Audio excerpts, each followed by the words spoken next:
নমস্কার, সবাইকে শুভেচ্ছা, ভালোবাসা, অভিনন্দন জানাই।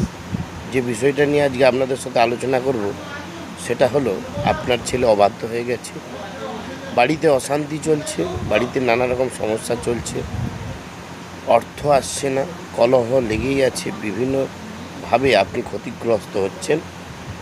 আজকে এমন একটি বিষয় বলবো, আপনার বাড়ির পূর্ব সাইড অর্থাৎ পূর্ব দিকে বা দক্ষিণ দিকে অর্থাৎ পূর্ব বা দক্ষিণ কোণ, অগ্নিকোণ, আপনি যদি একটি জয়ন্তী গাছ রোপণ করেন এবং সেই জয়ন্তী গাছটা যত ধীরে ধীরে বৃদ্ধি পাবে বা জয়ন্তী গাছটা যত বড় হবে তত কিন্তু আপনার বাস্তুর, আপনার আয় উন্নতি এবং অবাধ্য সন্তান বাধ্য হবে এবং ঋণ থেকে মুক্তি পাবেন, ঋণ কমতে থাকবে, বিভিন্ন দিক থেকে আপনার পজিটিভ অ্যান্সার আসতে থাকবে।